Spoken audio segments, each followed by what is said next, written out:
और अब आपको सीधा ले चलते हैं उत्तराखंड के जोशीमठ, जहां सीएम पुष्कर सिंह धामी एक जनसभा को संबोधित कर रहे हैं। ये आप सब जानते हैं, चाहे समान नागरिक संहिता की बात हो, आज हम जहां समान नागरिक संहिता लागू कर रहे हैं प्रदेश के अंदर, हमारी पार्टी के संकल्प पत्र में भी उसका संकल्प लिया गया है कि देश के अंदर समान नागरिक संहिता लागू होगी।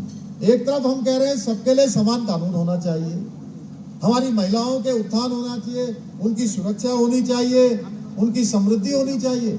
दूसरी तरफ कांग्रेस पार्टी कहती है देश के अंदर मुस्लिम पर्सनल लॉ लागू होना चाहिए। भाई कहाँ ये तुष्टीकरण जो देश की आजादी के बाद से वोट बैंक की राजनीति जो हमेशा करते रहे, उससे पीछा इनका नहीं छूट रहा। भाइयों बहनों, कभी कभी मुझे हैरानी होती है कि ये वही कांग्रेस है क्या जिसने देश के अंदर 60 सालों तक शासन किया है, 60 साल तक देश की सत्ता पर काबिज रही है।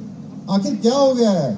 आज समान नागरिक संहिता की ओर देश आगे बढ़ चुका है, समान अधिकारों के लिए देश आगे बढ़ चुका है, सबको इस देश में आगे आने का अवसर प्राप्त हो चुका है। भाइयों बहनों, और कांग्रेस वहीं, अभी अनिल जी कह रहे थे कि विधानसभा का चुनाव आता है तो कहते हैं उत्तराखंड के अंदर हम मुस्लिम यूनिवर्सिटी बनाएंगे, सरकार में आते हैं तो कहते हैं शुक्रवार के दिन नमाज होगी और नमाज की छुट्टी होनी चाहिए।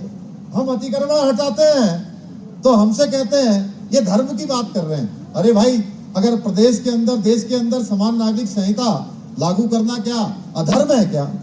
बताइए आप। धर्म का काम है, इसको हम आगे बढ़ा रहे हैं। प्रदेश के अंदर अतिक्रमण हटाना कोई अधर्म है क्या? हम धर्म का काम कर रहे हैं भाइयों बहनों।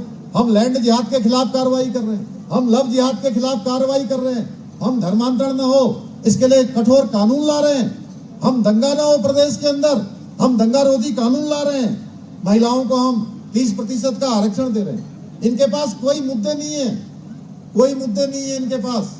बार बार ऐसे मुद्दों को उखाड़ने की कोशिश करते हैं जिन पर सरकार पहले ही कार्रवाई कर चुकी है। हम लोग ताल ठोक के कह सकते हैं कोई मुद्दा अगर हो, आप जो भी कहेंगे हम उस पर पूरी कार्रवाई करेंगे। कोई तथ्य दीजिए, साक्ष्य दीजिए, हम सब पर कहेंगे। लेकिन केवल वोटों के लिए राजनीति करना ये बिल्कुल ठीक नहीं है भाइयों बहनों।